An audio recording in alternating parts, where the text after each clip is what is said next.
Hey there, welcome back to the channel. My name is Andrew Clark, and in today's video, I wanted to take some time to talk about some really handy bar chord alternatives. So obviously for those of you who can't play bar chords confidently yet, this is going to be a super helpful video. But for those of you that can play bar chords already, don't click away just yet. If you've ever played a particularly long gig where you're playing a ton of bar chords throughout, you'll notice that your hand gets pretty tired. Now I've been playing guitar for over 20 years, and I still find myself getting pretty tired if I have to play bar chords throughout an entire song. Because of this, I find myself using one of these bar chord alternatives about 90% of the time, and that especially goes for the last two that I'm going to talk about in this video. The other reason why a player who already knows bar chords should learn these alternatives is for a musical reason, and that is to learn how to leave more space for other instruments. I've talked about this in other videos, but bar chords take up a lot of sonic space, right? Because they are spanning all of the strings on the guitar, which means sometimes you actually want to play a smaller chord. Now, you might be asking yourself, well, why learn bar chords at all then?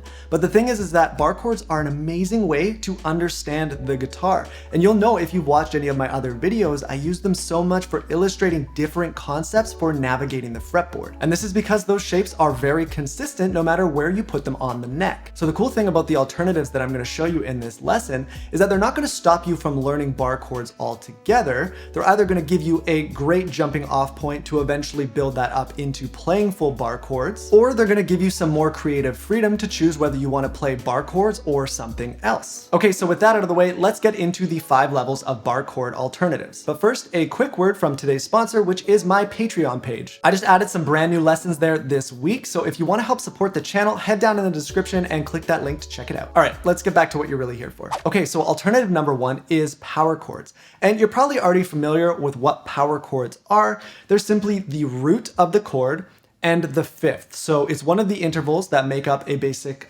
triad, major or minor triad. So if I were to play a G power chord, it would look like this. And if I were to move that to a different spot on the fretboard, I would just name this power chord based on what this root note is. So if G, that would be an A because this is an A note right here. And the extra note that I'm adding here is just the fifth. So it's the fifth interval, so a fifth up.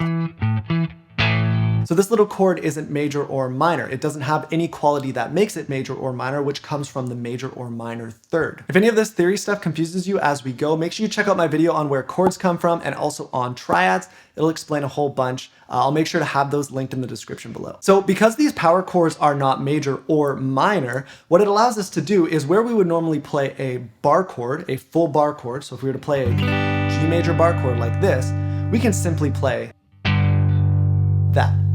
Now, obviously, it doesn't have the same rich qualities as the full bar chord. But what's cool about it is that if I were to play an A minor bar chord, right, like that, I could just play an A power chord shape over that as well. It totally works. Down here, how to play minor. In all cases, the power chords work no matter what the qualities of the chord are. So that means if you're used to open chords and in a chord progression, a bar chord comes along, you can just play that power chord in its place. It's not going to sound exactly the same, but it is definitely going to get the job done. Now, you can also play these same power chord shapes on the A string, rooted on the A string. So if I were to know the notes on this string and I knew this was a D, and I play that same shape, root and fifth, you can see I'm using these other fingers to mute, and that's really important. If you don't just want to pick and be super accurate with your picking here, you can make sure the rest of the strings are muted. This up here is just touching the string to mute there, and just allows me to be able to strum all the way through. It can be really helpful if you are using power chords. And then one of the next best steps for power chords that I like to do is just add that other octave because it's right there. So if I'm playing my power chord, go down to the G here. So I'm playing G and the fifth right here, so G and D. We can sneak this pinky under here. And that's just an octave. So we've got G, D, and then another G like that. And then I'm letting this finger just mute the other strings so that I'm not worrying about them ringing out because we don't want them to come through here. And it sounds just a little bit more full. And the same thing goes with this shape, whether you're playing over a major or a minor chord, you can play that root, fifth, and octave power chord shape. And you can even fill an entire chord progression with just power chords if you wanted to. If I were to play something like a G major to a B minor to an A major, to a D major. Let's say all with power chords. So this is a chord progression in the key of D major. So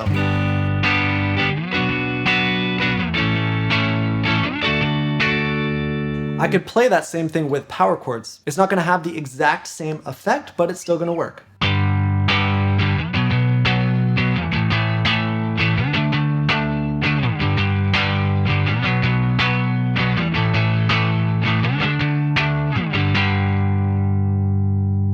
Okay, so on to alternative number 2, which is triads. And all we're doing here is adding a third note. So before we had root and fifth, sometimes octave, which is the same as the root, so root and fifth, and now we are just going to be adding the third. And this combination of intervals is the base for every major or minor chord. There's only one small difference when it comes to a major and a minor chord, and that is in the third. So there are major thirds and minor thirds, and the difference between those is what's going to make a chord major or minor. So to give you an example, if I were to play a big full G major bar chord, I've got my root, I've got fifth, then I've got my root again, and then this note right here, that is my major third, because then after that I've got another fifth and another root. But this note here is my major third, and that's what makes this a major chord. If I were to lower this interval by 1, so take it from a major third to a minor third, it would go like this. Major third, and it becomes a G minor chord. So that is the only difference. Now, if I were to play just the triad, so I'm going to pull just the most important notes out of that G major bar chord, no more repetition, get rid of all those extra notes, I would have my root, my major third, and my fifth up there. And this right here has all the qualities of that chord that I need. If I were to play a minor version of the same thing, I would just have to lower this finger right here. Now, I like to play it as a little bar, but you can also just play it with your fingers like this. Whatever's the most comfortable for you, but that right there would be a minor triad. So now what I can do is I can use these in place of my bar chord. So G major bar chord, instead, I can play just those 3 notes. And if I were to play a B minor, I'd play it like this. Now, if you can't play the bar there, that's perfectly fine. You can play it like that. The important thing is to mute the surrounding strings so that they don't come ringing through. It's pretty easy to do. You just kind of collapse your fingers on it. Whatever works for you. I like to sneak my thumb over as well, just to mute these lower strings. So as long as you're relating everything back to that bar chord, just so that you know where you are on the fretboard, it's going to be pretty easy to figure out these little triad shapes. So if you think, okay, it's an A major bar chord is what I'm supposed to play here. There's my A major bar chord. Well, I'm looking at this whole shape, but I'm only going to play the 3 notes inside of that shape. Those ones right there, that's all I'm going to do. So if I were to use the exact same chord progression that I use for the power chords, I could start here. I've got G major, B minor, A major, to D major. And I'm just basing these all on the full bar chord shape that would be there, but I'm only playing these 3 easy notes. B minor, A major, and G major. Now it's very important to make sure that you are muting unless you want to be super accurate on your strings, but you could do something like this.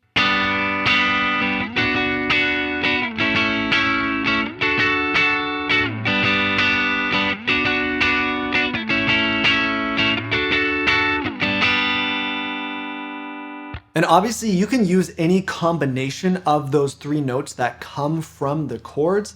So you can pull them from other spots in that bar chord shape. You can play one there. And then obviously if you keep going down, you're only going to play the power chord there. So that one is not going to count, but you would have right there, right there, right there. And the same thing would go for the minor. So you'd have...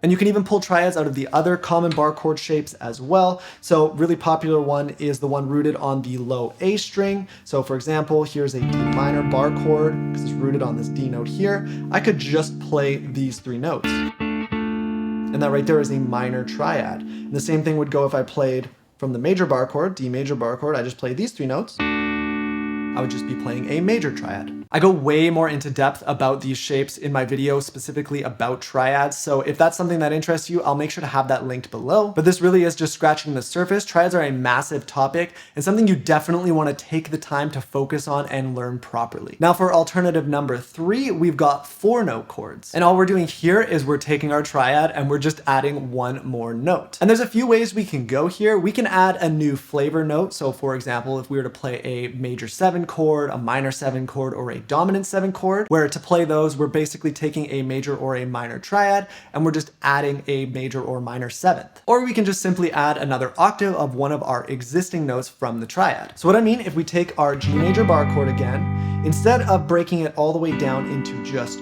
3 notes, we can add one of those notes back in. So here I added this one on the A string, or we can just play all the way up. I can collapse this finger down. Obviously this is requiring a little bit of barring, so if this isn't something you're comfortable with, that is fine. Those 4 there, or even those ones there. So it's basically the bar chord shape, but you don't have to actually bar. You're just pressing this one finger here and then letting this lay flat. Doesn't matter what comes through. And this is actually a great way to kind of start getting used to playing bar chords because you are still playing root, 5th, root, and 3rd. So you are still getting all of the qualities of the chord, you're just missing those top 2 strings. Now there are obviously a whole bunch of other things you can do here. Like I said, if I wanted to make it a major 7 chord, for example, I could shift things around so I keep this triad, and then instead of collapsing onto that note, I could add the 7th way down here. And I would have a nice little major 7 chord. And for our minor 7 shape, we can't really get into it the same way. So what we do is we base it on this shape, this bar chord shape. This is a G minor 7, where all of these are barred. And we could just play these 4 just all together like that. So I kind of find these 4-note chords to be the sweet spot because you're starting off with your power chords, which are 2-note chords, and they're not major or minor. And then eventually you're going to work your way up to your 3-note chords, which are your triads. And those are going to be your major or minor. So those are going to cover your major and minor chords. And then eventually you're going to work your way up to the 4-note chords. And then that's where you get into your major and minor 7, dominant 7, things like that. And that's going to cover the vast majority of chords that you're going to play. Now, obviously you can get more advanced from there, adding even more notes to your chords. But at that point, you're doing a lot more barring. So it kind of defeats the purpose of this lesson. Okay, so for alternative number 4, we are going to be taking 1 step backwards and 1 step forwards. And that's because we're going to be hybrid picking intervals. So we're only going to be playing 2 notes, but we're going to be incorporating a whole new technique. And this isn't really for those of you who can't play bar chords yet. This is more of an intermediate or advanced technique for those of you that are just looking for a new way to fill space. So what we're going to do is we are going to pick 2 intervals from the chord. And because they're going to be spaced apart from each other on the strings, it's very hard to be able to strum that chord without hitting a bunch of extra strings. So obviously the one way we can approach this is by doing a whole bunch of muting, but then you end up with a whole bunch of like thwacking sounds. So if I were to play the root here, and I were to play the major 3rd, like that, I could technically mute everything else. But you get a whole bunch of clicking and you don't always want that clicking. So what you can do instead is you can pick the note here and at the same time I can use this finger to play that note. And this is hybrid picking, and they call it hybrid picking because I am finger picking and regular picking at the exact same time. So I'm using these extra fingers while I pick with this finger here to play the 2 notes at the exact same time without hitting any extra strings. And there's a whole bunch of freedom you have here to do different things. I could do octaves, so starting on the G, just octaves right there.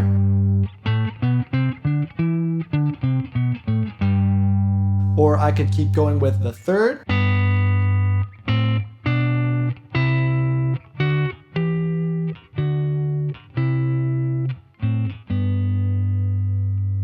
And all I'm doing there is just making my small adjustment to the shape when I play a major or a minor 3rd. So major 3rd, minor 3rd for the A minor, like that. And obviously I can do this with any other note in the chord.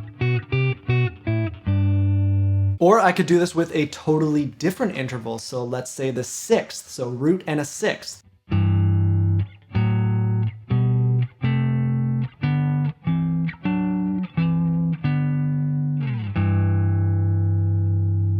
And a really cool one is to play the root and the third from the bar chords that are rooted on your A string. So from like this D minor right here, if I were to just play the root and the third, the minor third like that, and obviously the major third, root and major third for a D major would be like that. And you could use them to play something like this.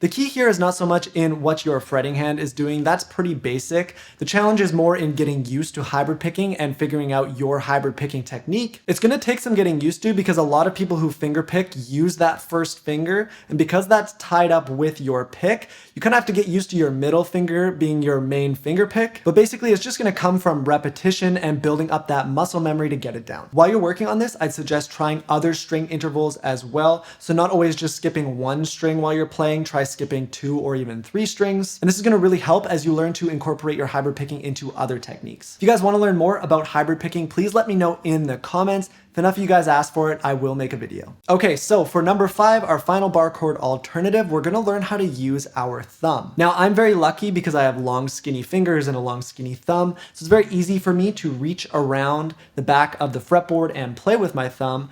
But for some of you guys who have shorter fingers, this might not really be something that's super accessible for you. But the one thing I've noticed is that your hands don't have to be that big. My hands aren't huge. And if you look at my thumb, I can pretty much wrap it all the way around to the highest strings on the fretboard. So it's gonna be uncomfortable at first. Don't feel like because it's something that you can't do right away, it's something that you should stop trying, because the benefits of essentially having a fifth finger on the fretboard are massive. Now, obviously there's a whole bunch you can do with your thumb on the fretboard, but because of the nature of this video, we're just gonna focus completely on bar chords. And this is the way that I play bar chords 99% of the time, if I'm being honest, just because it's so much more comfortable. And what I'll do is I'll use my thumb to fret the lowest strings in my bar chord shape. So if this is my full bar chord shape, what I'm gonna do is I'm gonna get rid of the bar, and you can see I only am missing this one, so I'll sneak this around, and then I'll finish the bar off with this. So, there's no actual full bar. Instead, this is fretting the low string, and then this up here is just collapsed to fret the 2 highest strings right there. Now, if I want to play a minor chord, I will just get rid of this finger, and I will scooch this up so that it gets all 3 of those strings, so I'm barring across those 3, and I get that right there. And what I've found is that when I play regular bar chords, where I'm pushing on the back of the neck with the thumb, so it's sitting on the back of my neck here, I get tired pretty fast. And this isn't so much the case if the guitar is up quite high because your hand's in a good position, but the lower your guitar sits, so if you're sitting with your back straight up, or if you're standing with a strap where the guitar might even be lower, I find it to be quite uncomfortable. Not only is your hand in a weird position, but you're also squeezing pretty hard between your thumb and this first finger. So when you move, I'll show you here, to this position, it honestly just feels like I'm grabbing a baseball bat. It's that simple. My arm is nice and straight coming into the fretboard like this. My wrist isn't arced downward into an uncomfortable position like I would normally have if I were playing a bar chord. Instead, my whole palm sits on the back of the neck, and then everything just kind of comes over and collapses together nicely like that. And like I said, using your thumb might be a little bit uncomfortable at first as you get used to it, but you really do get past that. You're just using new muscles that you're not used to. For me, when I play bar chords like this, I can easily play for 3 or 4 hours straight without feeling any fatigue whatsoever. Where with regular bar chords, I start to feel fatigued after 20 or 30 minutes. Now, even if you can't quite get that fretted note to ring out, and you're just touching it enough to mute it, that's a great place to start, because being able to mute those low strings is super important when you're playing smaller shapes. You don't have to use one of your extra fingers to mute up there. Instead, you just sneak your thumb around and touch these strings. So if I'm playing a smaller shape, I can get in the habit of muting with my thumb like that. And then as I get more and more used to it, you can start pushing that thumb down. And like I said, it really feels like you're grabbing a baseball bat. So instead of your thumb being on the back, it's coming forward and around, and it does kind of change the angle of your wrist, right? So now my wrist is coming in like this, but it's not bent downward anymore like this. Instead, it's nice and straight and flush coming into the fretboard. And then eventually, as you get used to it, you can play chord progressions.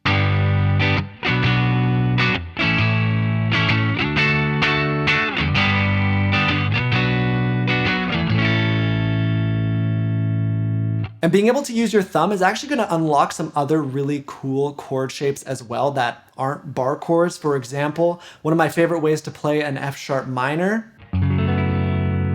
which this is very hard to play, to get this finger over here without using your thumb.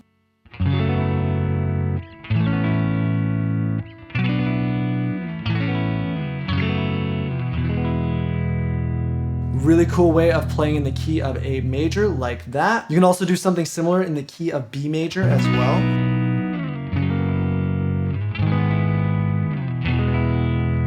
Being able to play these major and minor shapes using the thumb and then leaving this off for your open strings. It's a minor shape, G sharp minor.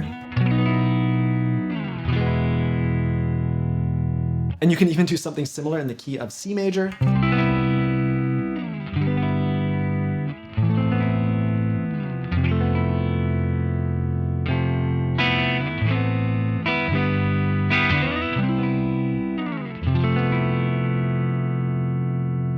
And there's honestly a whole bunch more as well. So obviously, as you can see, being able to use that thumb is gonna open up some new doors for your playing. And now that you know this technique, I bet you're gonna notice a whole bunch of other players that do it as well. Okay, so that's all I wanted to cover in this video today.